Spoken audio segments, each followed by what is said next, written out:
Hi, I'm Talicza. And I'm Rachael, and this is Transatlantic Crime, a true crime podcast that covers stories from each side of the pond. Every week, we will both cover a separate story with a running theme. Disclaimer, this podcast will contain swearing and details that some people may find offensive. If you are of a sensitive disposition, listener discretion is advised. Welcome to Transatlantic Crime. So close.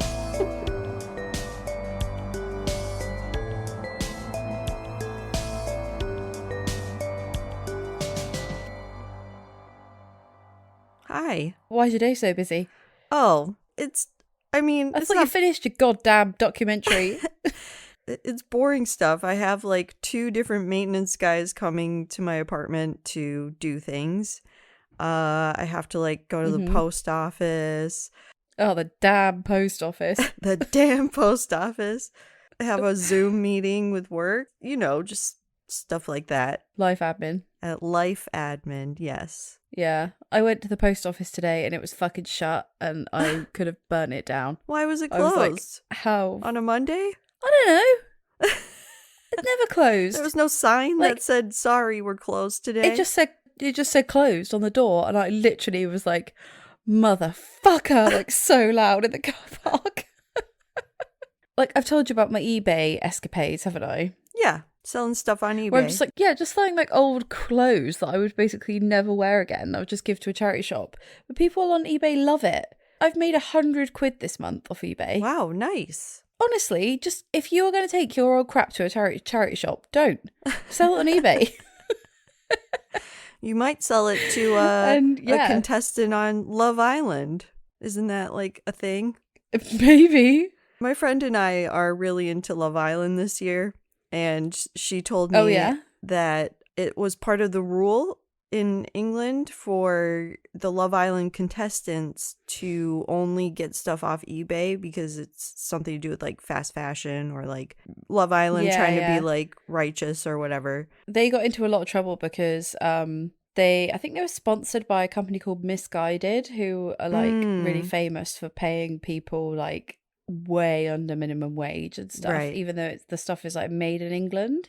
Yeah. So they got into a lot of shit for that. So I'm not surprised that they are trying to look a bit better. But like eBay stuff, like it's actually, some of it isn't that cheap. I look for like monkey stuff on there, which is like stuff I like. And it's basically the price that you would pay in the shop. Right. It's like the same price.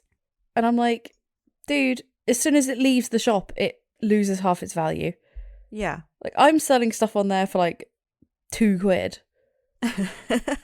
Yeah, but people are like, oh, monkey top, £25. And I'm like, dude, you get in the shop for that. Yeah. Behave. Well, how was your holiday? Tell me all about it.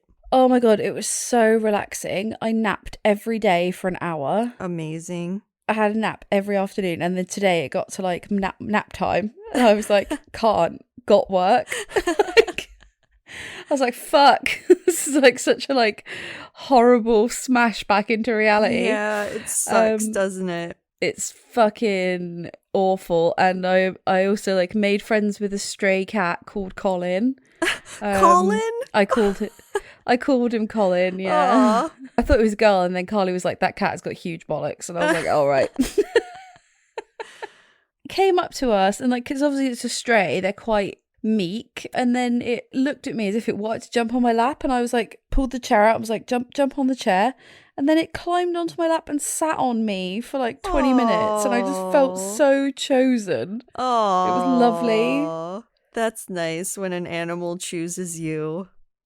And Carly was like, that cat is fucking disgusting. And I was like, I was just thinking that. I was like, it's not the best cat, I'll give you that. It had like a few bald patches and like stuff, but I don't really usually get on with cats, so it was quite like a seminal moment for me. Well, I'm sure there's some listeners that are cat owners, but this is what I've talked about with my friends who are cat owners, because I always talk about like how hard it is to give my dog a bath because he hates water, and apparently cats are self-cleaning. They don't need baths. So that cat was probably cleaner than your own dog, Carly. Yeah, Arlo fucking stinks. Yeah, like and it was cleaning itself, but I was like, it does look like you're making beds on the Titanic, like cleaning yourself like that. Poor little bastard. Aw, well, I'm glad that you had a nice time on your holiday and made a little friend. Anything else that you want to report about your holiday? I gave Colin bacon on the last day. I snuck him some bacon after breakfast because as a goodbye present. What else? Oh, also on holiday we went to this like spa, and it's like, but it wasn't. It wasn't like an English or an American spa. It was a natural hot springs. Okay. So we were in like 39-degree water, which is just above body temperature, and it comes from the center of the earth. It's old, and you like, oh my God, it was just magical. And it was like an infinity pool. I felt like a Kardashian. It was fucking amazing. The pictures looked amazing. That pool, especially. I would definitely go there. Carly dropped her entire phone in the water. Oh no. And it was fine. It was just fine. She just picked it out and dried it off, and it was just fine. I was like, wow, iPhones have really stepped up their game. Yeah, they have. That's really cool though. And also, you said 39 degrees Celsius, not Fahrenheit. That is in Celsius, yeah. I don't know what that is in Fahrenheit. I think it's like basically just above body temperature. What's body temperature? 70s. I don't know what our normal body temperature is. No. It felt like perfect bath temperature, basically. Like the most perfect bath you've ever been in. It was like that. And you know how like swimming pool water is like chlorine and seawater is salty. This was just like spring water. Wow. So like it didn't taste of anything, like if it went in your mouth or and stuff like that. Oh yeah, it was amazing. And it was €5 to get in. What? Which is like £4. Was it just packed? It was something that cheap? Wow. It was deserted, mate. The whole island was deserted. Like I think. And because it was Greece, like they had that really bad recession, and I think their tourism has really suffered because of COVID and stuff. So yeah, there was just nobody anywhere. Wow. So if you want to go anywhere right now, go to Greece, support their tourist system, and also be somewhere where there's fucking no other annoying people. Yeah, because it's great. Yeah, it's so great. I would love to. That really does sound amazing. Let's go. Let's do a podcast episode there. Fuck yeah, I'll go like tomorrow. So, what have we got true crime wise? True crime. Not the actual episode, like our watching, listening, reading. Well, it's been 2 weeks since we've talked, and I know, right? I feel like I've filled my cup of true crime, but I honestly can't remember what right now. We just ingest it at an inhuman speed. Truly, yes. Have you watched The Girl in the Picture? Or no, The Girl in the Photograph? I haven't watched that yet. No. Have you? Yes, that's crackers. Okay. That is like in plain sight. It's as crackers as that. Okay. Twist, twist, twist. Who the fuck are you? Why the fuck did that happen? Was like, it really mad? Was it a story that you already knew? Nope. Oh. Okay. I try not to give it away, but like, guy turns up and he's got a girl with him who he says is his daughter, and you find out who she is, and like that has happened in a few true crime stories, I think, where she's like she brings, because I've seen the ad for it, I've seen the trailer. Yeah. Okay. There's a few famous true crime stories, like the bodies in the barrels. Yep. Somebody says that they're their daughter, but they're not. Right. That gives it away a little bit, but yeah, basically it's a complete mystery who she is, and you need to find out. So that's really good. While I was on holiday, I was listening to the BTK book by John Douglas again. Oh, nice. Again? It's so second time listen, because it's so good. Would highly recommend. Podcast recommendation. There's a podcast out called Call Bethel. Okay.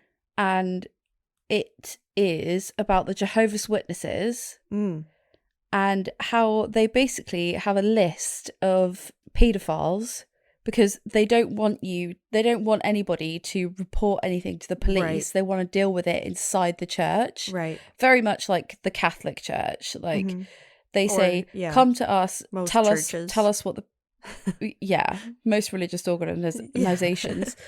They're like, just tell us what's happened and we'll deal with it. Right. Like, we'll punish that person or we'll send them away or whatever. And so there's actually like a list of paedophiles that the Jehovah's Witnesses have that they refuse to give to the police. So it's just a woman who's like trying to find this list. Oh, wow. It's really good. Interesting. So that's great.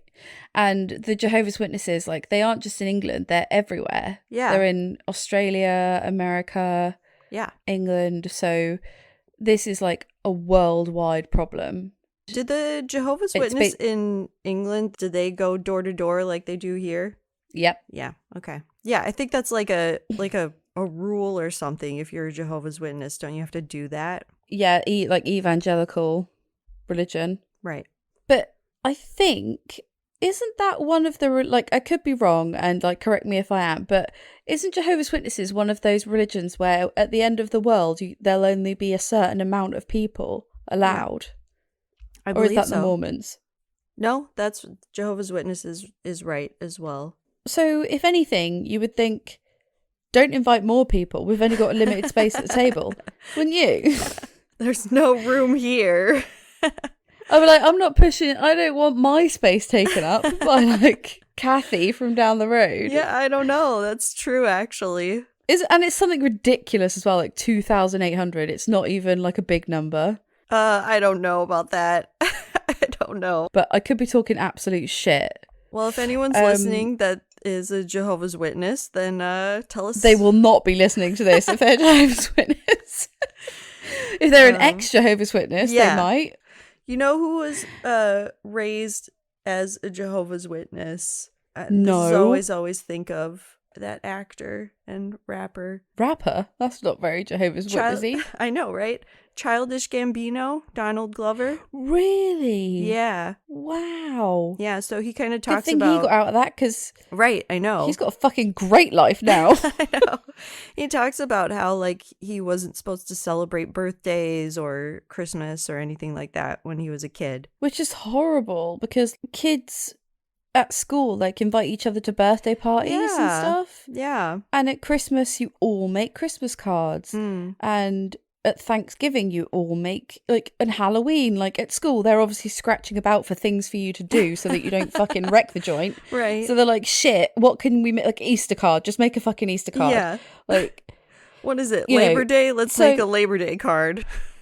Whatever to stop you drawing on the walls and pinching each other. I don't care what it is. Like, yeah, they have to, like, have a theme. You want to be included when you're a kid. Yeah, it must be hard. And I feel like it's important to, like, celebrate things too, to, like, learn to celebrate. Not everything's doom and gloom. To look forward to. Yeah. Right. Not just like the end of days when all your friends are going to die. Right. And everyone you know and love is going to die. And it's just going to be like you and your mum and dad and like Uncle Peter. It's got to be like, what a bum out. Yeah. Although I will say, speaking of bum outs, I got really into having an afternoon nap, but to have my nap in Greece, I would go up to the room because it's obviously air conditioned, and I would lay there and I would watch a death row documentary. There is fucking nothing I don't know about American death row right now. How do you feel about it? Do you have any opinions? I have an opinion that I never want to be put on death row for the gas chamber. Yeah, I mean, fucking awful. Yeah. This guy was telling a story. There were two stories. Like, one of them was a guy was on death row because he just randomly killed two teenagers just because he wanted their car. Okay. Because obviously to be eligible for the death penalty, you have to commit a crime in the commission of another crime. Okay. So like rape and robbery, or murder and rape, or whatever. Yeah. So he robbed their car and then killed them. But he everyone was like sat down to watch him die, basically. And then he was strapped down and I think it was like he was supposed to be executed at midnight, and then it was like 1 minute past midnight and nothing was happening. And everyone was just like started to look at each other and be like, is something supposed to be happening right now? Yeah. And the phone rang and he got a fucking stay of execution. Like strapped in the chair. No. I mean, yeah, fine, but down to the wire. Yeah. Wow. Yeah.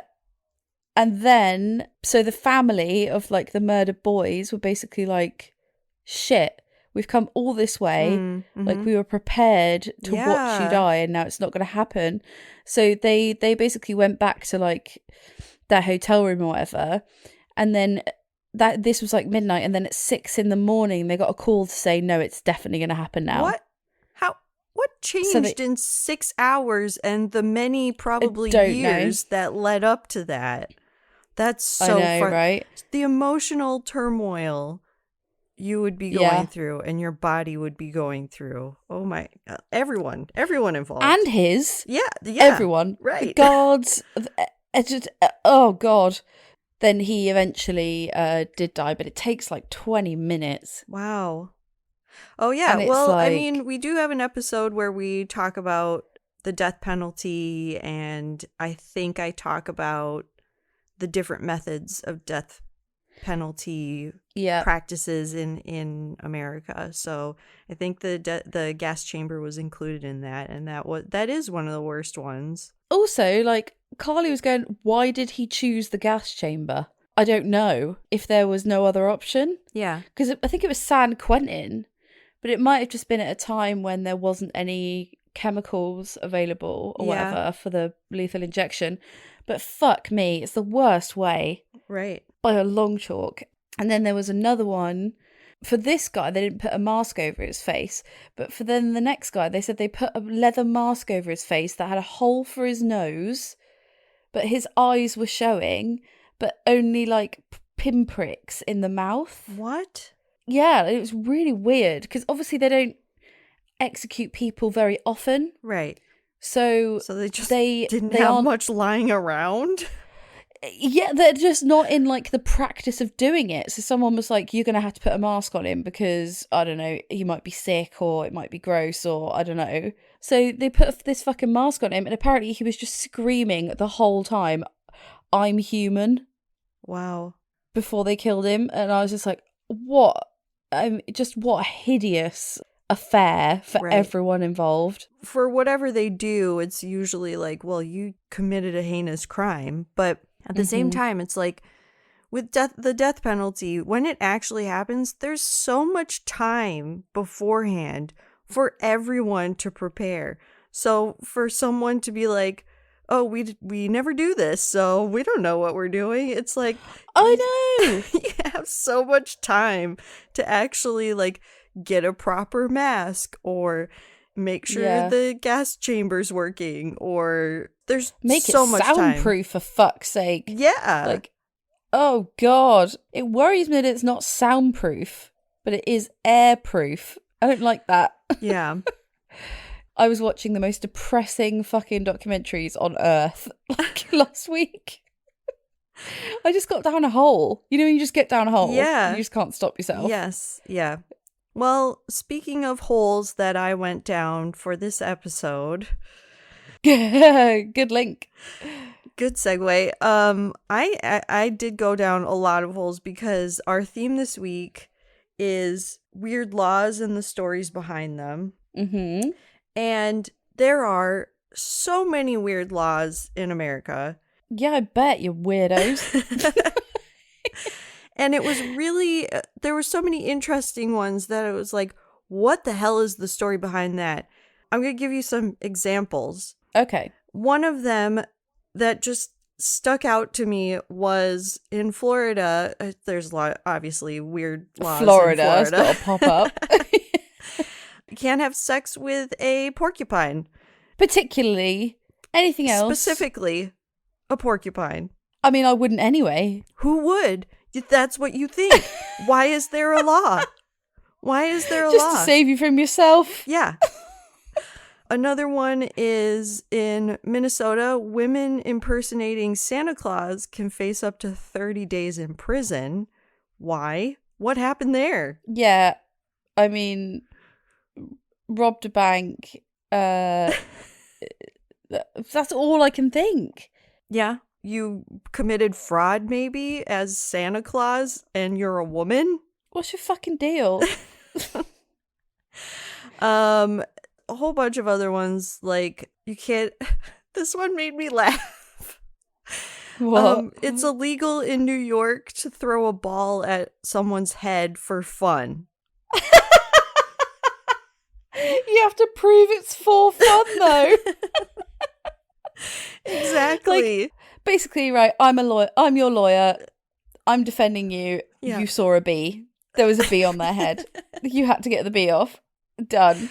Defended. And you can't be smiling. No smiling when you throw a ball at someone's head. What kind of ball? Any ball? No specifications. That's like a senator or somebody who got made a fool of by like somebody just lobbed a tennis ball at their head. They're like, right, that's it. Yeah, so there's so many laws like that where these are stated, these are not in the Bible, these are like in the I'm not surprised because you guys at the moment seem to think the Bible is the fucking law, so chill out. Man, don't get me started. Anyways, these are like written in the state like books as laws. Yeah. Where the hell did they come from? I really wanted to find something good for you guys, and it was very hard to find the origin of these really crazy laws. So I kind of had to go down a different hole, and yeah, I found something that is not as exciting, but it's kind of obvious. So okay. I'm so immature that somebody chucking a ball at someone's head for fun is good enough for me. Like, bye, end of the podcast. Yeah, that's kind of how I thought. I was like, maybe I should just read the weirdest laws in each state because some of them are hilarious. Oh, God. There was the one that kept popping up. And also I should mention, I was at work and I was like, hey guys, I'm trying to think of a new theme for this week's podcast. What do you have? And this was one of my coworkers' suggestions, like, why don't you do weird laws? And the one that he mentioned was you can't put an ice cream cone in your back pocket in Louisiana or Alabama or something like that. Well, that's just good hygiene. So but that's just common sense. The reason behind that, we looked it up at work, was because back in the 1800s or whatever, when everyone had horses, people would put people would put ice cream cones in their back pocket because it would lure the horse away, and the thief, the horse thief, could say like, "Oh, this horse just followed me. I didn't steal it." Oh, that makes a lot of sense. Yeah, so that's still a law today. It's like, well, nobody's doing silly, that anymore. greedy horses. Yeah. Horses fucking love ice cream. I guess in so. In that case. Yeah. They just, can you just imagine, like, some man, like, with ice cream in his back pocket, just, like, shaking his butt in front of a horse, Louisiana's like, so hot. Your ass would be the stickiest thing. Yeah, the South gets pretty hot, so I don't know how long that would last you. You'd probably just get two horses, maybe one. You get a fucking shitload of wasps. Yeah, but that was a suggestion from someone at work, and great suggestion. I'm really excited to hear what yours is next week. Mine isn't funny. Oh. Well, I mean, neither is mine, really, since I had to find, like, an actual story. Okay, I'll try and find some funny ones to, like, buffer the actual story. Okay. I mean, it's not funny, it's, like, a shock, basically. Yeah. Yeah, my one is, but okay. Yeah. All right, so mine is, I don't know if I should say the law first and then get into it, or if I should wait till the end, because I think it's kind of obvious what the law is once you hear the story. Do the story first, I think. Okay. Well, it's going to give it away right now. So. Right, go on. So dueling in the US was mostly known to happen in the Wild West, and also especially in the early formation of the country for politicians, especially who were challenged frequently for their political views. I guess people were challenged to duels because they would, like, politicians would be like talking shit about another politician, and the other politician would be like, this isn't cool, I'm challenging you to a duel. So it was just something that happened a lot. That's like death. That's like life or death. Yeah. It's pretty serious. Back then it was like, this is the gentleman's way of settling an argument. So fuck being a man. Yeah. There's so much pride involved. Especially back then. Like, even in the early days of the country with, like, George Washington, who was our first president, apparently he was against dueling because he was like, we're losing good men. Like, stop challenging each other to duels. We have to fight a war. And if you There's really no need to die over it. Right, exactly. So obviously it started out with swords, and then when guns came along, then people used guns. But Abraham Lincoln had even had to avert a duel and apologize to an Illinois state official he had insulted in a local newspaper. So he was challenged to a duel. That's wise. Yeah. That seems like a pussy move, but it's not. It's wise. Right. Yeah. He would never have been the president. He was a good president, right? Was he nice? Yeah, he talked about abolishing slavery, but then he was assassinated, so That's a shame. So it was a practice up until around the Civil War, when people really started to be like, hey, this is basically murder. Yeah. So this story takes place around that time, like right before the Civil War, or a little bit during. And we're going to talk about David Cobreth Broderick. He was born February 4th, 1820. He was the son of Irish immigrants who moved to Washington, D.C. before David was born, and his father helped build the state capitol because he was a stonemason. Wow. Yeah, when Broderick was 3 years old, his parents moved to New York City, where he grew up, and he attended public school, and he apprenticed as a stonecutter like his dad. Broderick was interested and active in politics from a young age. He read constantly and immersed himself in the superheated political culture of New York City's politics. I think we definitely had an episode where I did how dirty the politics were back then, especially in New York. Like, it was just a bunch of older white men who argued each other and made up their own rules. Yeah, wasn't that guy, that president that got like shot and then he died really slowly? Yeah, you're right. Something to do with that. Yeah. Oh god, that was horrible. A disgusting death. Go listen to that episode if you want to hear more about that. Eventually, Broderick, he worked in a saloon, and he owned the saloon where many of the politicians would drink and debate. And also, so I'm talking about this guy, and in a lot of the articles, they put him in a pretty good light because of what he eventually became a politician and for something that he fought for. But I don't think he was a very great guy. This is just my opinion. And he's just a guy. Well, yeah, to me, he sounds like a dirty politician who's just in it for like making money. But he was a very good speaker, and the thing that's coming up was what he spoke against. Also, I should mention that I wrote this when I was sick last week, so if it makes no sense at all, or if it's like it goes, then fuck you. Yeah, I apologize. Hopefully, you guys follow along. If you have any questions, Talicza, let me know. Oh, okay, that's fine. So yeah, he got super into politics in New York, and he attempted to run as the Democratic candidate for the U.S. representative from New York's 5th Congressional District, but he lost the election. In 1849, when he was 29 years old, he joined the gold rush to California. He settled in San Francisco, where he quickly made a fortune in real estate and selling gold coins. And this is where I think... Fun.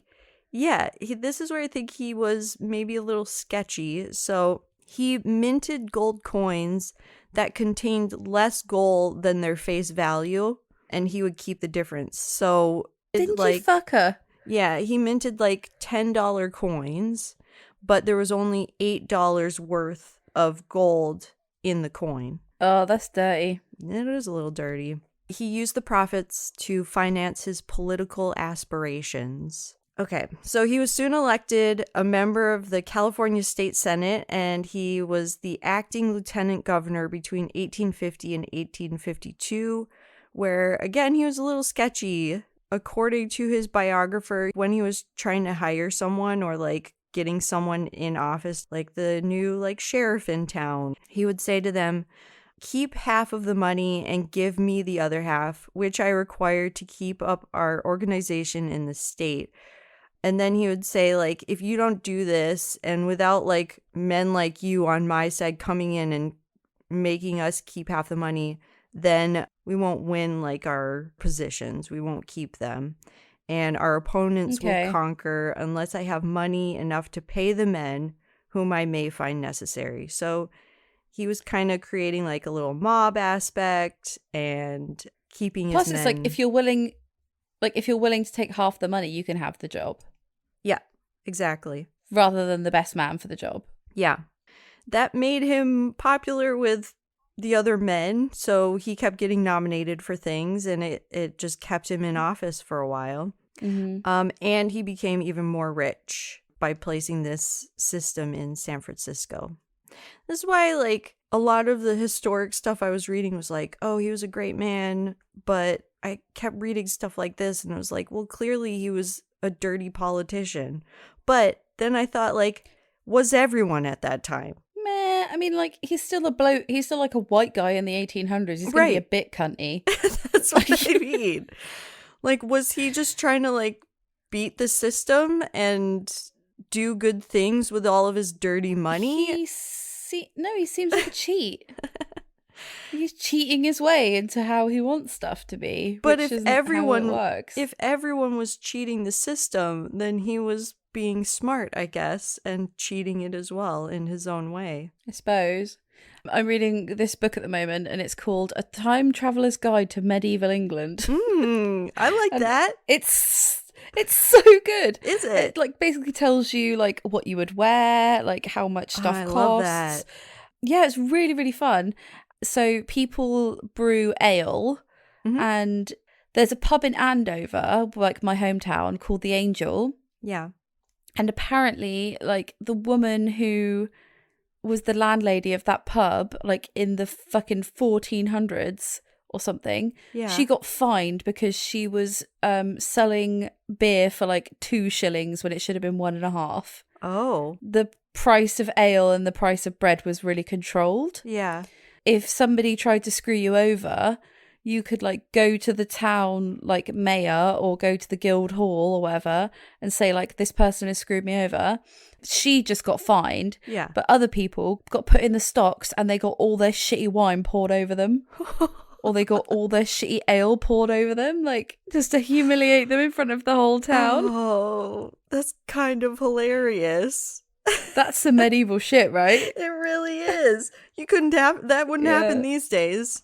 No, the punishment fit the crime. Yeah. You know what that made me think of? Like, we were just talking about like fast fashion. Yeah. I wonder if all the people, like, if something like that were to happen now, like all the companies that sell like fast fashion have to wear their own clothes, all of them at the same time. The absolute shit they sell on Boohoo sometimes as well, like a fucking like basically a piece of string that's a dress. Exactly. Like the CEO in a little glittery piece of string in the stocks. I love that. Yeah. Okay. Let's bring it back. Yeah, let's bring it back. Let's bring back these medieval practices. All right, so at the same time in the U.S., there was a big divide between people who wanted to keep slavery and those that didn't. This was right before the Civil War. So yeah, California, which had only just become a state a few years before, was in the middle of that debate because in the U.S. at that time, it's so stupid to say now, but obviously there were new states that were forming, and they wanted to have an even amount of states that kept slaves and that didn't keep slaves. Hey. Yeah. Because California was a new state, they were like, should we be one of those states or should we not be? I just found that nuts that they were like, oh, let's keep this fair. Yeah, like it's such a fucking arbitrary decision. Like, right. What side do we fall on? Obviously the side of right. Yeah. Not the side of, are we fucking up the 50-50 system? Right. Oh, let's keep this even. So silly. But it just goes to show like how little value slaves' lives had. Yeah, it's not even about them. Right, exactly. It's not about people. It's mainly about money. Like, yeah, I guess, yeah. California had only become a state a few years before, was in the middle of that debate on whether they should join the Confederates or remain part of the anti-slavery Union. This included the Democratic Party, which began to split off as they had opposing views as well. So the Democratic Party at the time were pro-slavery, and then there were men who were like, no, we're not. We want to stay Democrats because we believe in all the other stuff, but we don't believe in slavery. Yeah.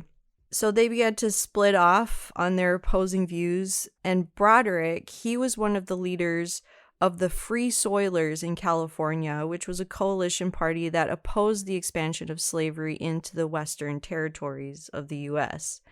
Their party banner read, "Free soil, free speech, free labor, and free men."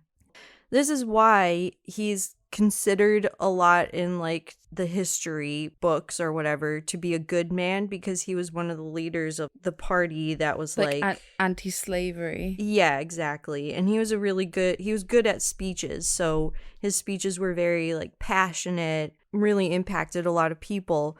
But again, like, was he doing this because, well, let me just read it. Although the Free Soil Party did oppose slavery, Broderick was possibly not fighting for slaves out of the goodness of his own heart. He wasn't like trying to be righteous, although he was sounding like he was. He did it mainly for monetary gain. As Broderick worked in real estate, he worked closely with another political friend called Leonidas Haskell, who was a real estate developer of San Francisco's, where a lot of the free slaves went and lived in San Francisco. So obviously it was bringing in money because they were buying houses, or they were just living in that area. And because Broderick was kind of part of that, then he was getting some of that money. Yeah, he has a vested interest in freeing slaves, so they come and live in somewhere that he gets some money from. Exactly. So during this time in 1859, San Francisco and the surrounding areas in California were becoming more heated, with residents and politicians being openly hostile towards each other over slavery. There were people on both sides just very passionate about it. Leading up to these times, Broderick was friends with another politician called David S. Terry, who was also a part of the Democratic Party. David S. Terry was Chief Justice of the Supreme Court of California, and he was an advocate of extending slavery into the state. He wanted to keep slavery. He was known to be a... yeah. He was known to be a hothead, having previously stabbed a political opponent. In 1856... with a bow knife that he routinely carried in a sheath under his coat. So he just carried a bow knife around. Yeah. Hothead is like Will Smith slapping Chris Rock at the fucking Oscars. Not like... Well, this guy slapped people too. Stabbing someone. He did it all. Slapping is the least of his worries. So when Broderick joined the Free Soilers and began speaking against slavery, the two friends were no longer friends, because Terry was like, he was kind of calling him out, like, you're only doing this because you're a dirty politician and you want money. You're not doing it because you want to free slaves. But at the same time, like, Terry wanted to keep slaves, and he was very adamant about it. Oh, dear Lord. Yeah. It all came to a head when Terry was up for Democratic nomination for the Supreme Court, believing that his friendship with Broderick would get him more votes. He was angry when he lost to another man named Warner Cope, who was nominated over Terry. Terry blamed Broderick for having engineered his loss, stating that his anti-slavery campaigning was the reason for his loss, because Broderick did this really passionate speech about freeing slaves, and David S. Terry was like, that speech really fucked up my chances for getting a nomination since I want to keep slaves. So he blamed him. He seems like less of a speechwriter and more of a stabber. Yeah. So. More of an action man than a talking man. Than a chat. Yeah. Terry insulted Broderick in his own speech to the Democratic Party, and he said that he had abandoned the Democratic Party leader Stephen Douglas in favor of, in quotes, Black Republican leader Frederick Douglass. Frederick Douglass is a famous ex-slave that was part of the Free Soilers, and he traveled all around. Good for him. Yeah, and spoke against slavery, obviously. So Terry was like, oh, you're following these black slaves, and that's wrong. That insulted Broderick. So Broderick angrily responded that Terry was a dishonest judge and a miserable wretch. He said something... He said something along the lines of, I have spoken of him as an honest man, because they were friends before, but now I find that I was mistaken. I take it all back. He is just as bad as the others. They both publicly insulted each other. Things got more heated. Terry heard about him talking shit about him, and so he challenged Broderick to a duel. Oh, no. He's stabby too, so he is. He's feisty. Well, they didn't use swords. Can't talk your way out of this one. They didn't use swords, so obviously Broderick took him up on the duel and was like, "All right, let's do it, bro." Wow. Yeah. Yeah, you've really pissed me off. Again, this is like, as I was reading this, it's so immature. Like, oh, you insulted me, so childish. I insulted you. Let's fight about it. Let's meet on the school grounds and punch each other. It's like in The Sopranos when like Anthony Jr. goes, oh, I'll meet you at the baseball field at like 6. And we'll fight there in front of everybody, and that'll prove who's right. I know. It's so silly. The two men met early in the morning of September 13th, 1859, just south of San Francisco in a rural area called Lake Merced. They were surrounded by a small crowd of supporters from either side. Terry had chosen the pistols and had been practicing with them ahead of the duel. So this is where is that allowed? Like, what are the rules? I guess it's kind of lawless. They apparently they flipped a coin. They flipped 2 different coins. So one coin was like, I can't remember what one of the decisions was, but he won the coin toss where they could choose like what weapon they used or which gun they used or whatever. What year is this? 1859. Fucking hell. Right. All down to a coin toss. Basic, isn't it? It really is. It's like sport. We still use coin toss because he called him an arsehole. Yeah. Had to defend his honor. Fine. So Terry had chosen the pistols and had been practicing with them ahead of the duel. Broderick had not used them before. He hadn't used this type of gun before. Oh, Broderick. So, yeah. They stood 10 paces apart from each other and preparing to shoot. Oh. They turned. Squeaky bum time. Mm-hmm. Broderick's pistol discharged prematurely, and the bullet hit the ground several feet away from Terry. So, in a duel, oh my God, if that happens, you'd shit yourself. Yeah, in a duel, if that happens, you've taken your shot. That's it. Oh shit. Yeah, you have to stand there and wait to see what happens. Get shot. Pretty much. Broderick looked up after he accidentally shot. You would shit your pants. You would. I am fucked. Rather than like cowering or, this is one of the many accounts, he stood squarely facing his opponent. So he was like, all right, I'm taking this. I'm not backing down. Oh my Lord. Terry coolly aimed and fired into Broderick's chest, hitting him in the lungs. He fell to the ground, but he was still alive. A supporter of Broderick's charged at Terry with his own gun, and David S. Terry was like, it's only a flesh wound. It's fine. So what? He got shot too? No, Terry didn't get shot.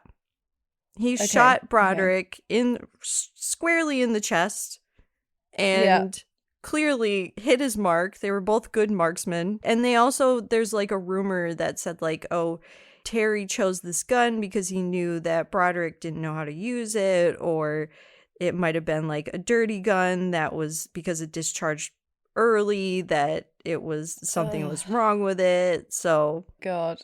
Yeah. Broderick was brought to his friend Leonidas Haskell's home, where doctors worked on him for 3 days, but unfortunately, he passed away on the third day. Yeah. That is one of the most pointless fucking deaths I've ever heard in all of our stories. It is. Also, the pain. No fucking rhyme or reason for that. The pain of those 3 days of being shot in the lung. How angry I would be so angry. I'd be like, I just went through this for no reason. I wouldn't have fucking done it in the first place. I would have done a Lincoln and be like, soz. Well, we are women in 2022. Maybe we would have had different ideas back then. Like, oh, this man's a hero. Maybe. But I mean, to be fair, if someone really fucked me, if someone really, really pissed me off these days and went, right, flip a coin, I get to punch you in the face and then you get to punch me in the face, I'd be like, let's go. But not death. Like, you wouldn't do it to the death. Yeah, death's a bit much. Yeah. Depends what they did, but death's a bit much. Yeah. So Broderick's last words were reportedly, "They killed me because I am opposed to the extension of slavery and a corrupt administration." I don't know how true that is. I don't know if they were trying to make him out to be this hero. But 39-year-old Broderick was lauded as a hero and a martyr in the fight against slavery. His funeral became one of the most prominent demonstrations of public support that the city of San Francisco had ever seen.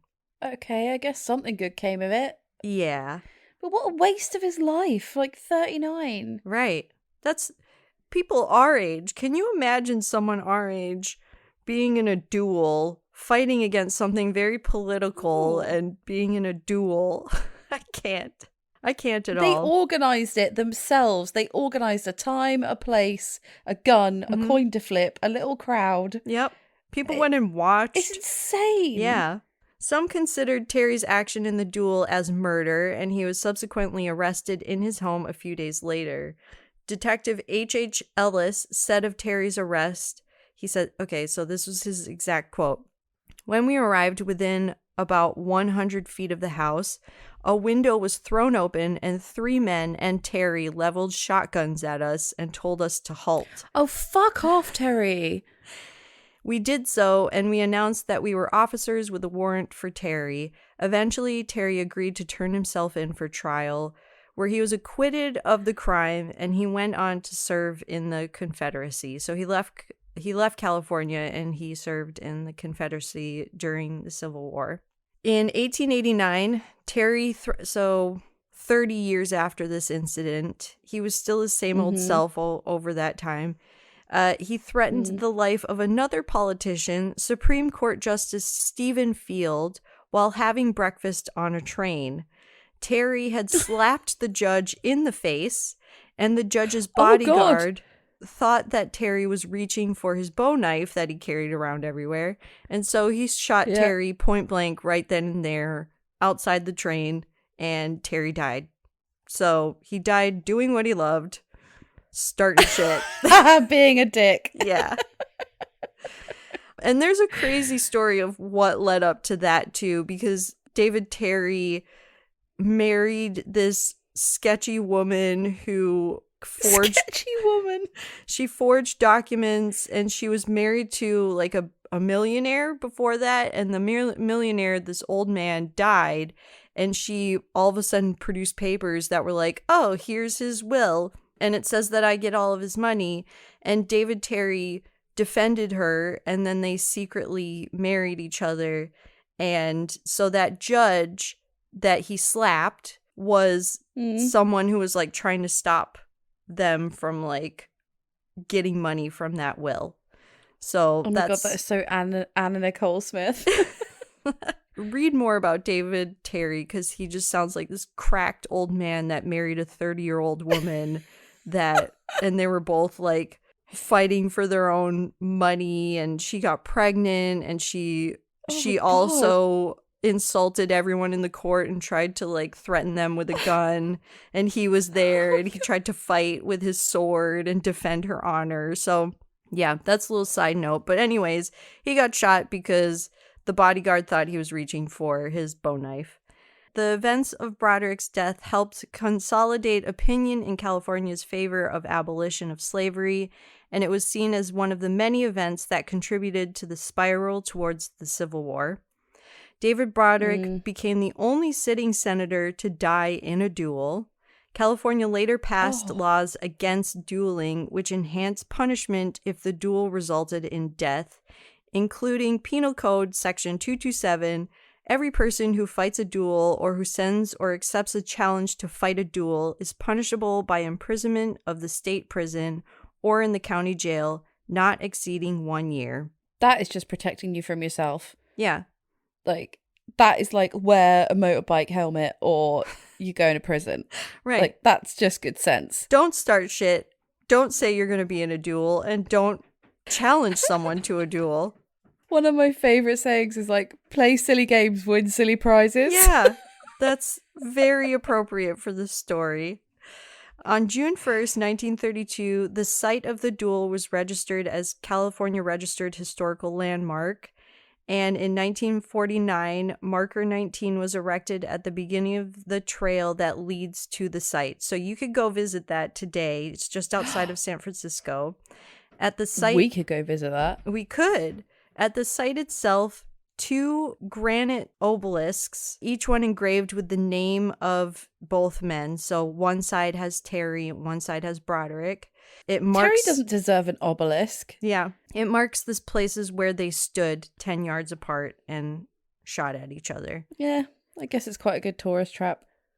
You can probably buy a mini obelisk, depending whose side you're on. You probably can. It's not like, it's just kind of in a clearing, these 2 stones, like outside of someone's house somewhere in California. And there's this man on YouTube who went and like made a video of the whole story. And hold on, let me find out what his name was. I love YouTube. I know.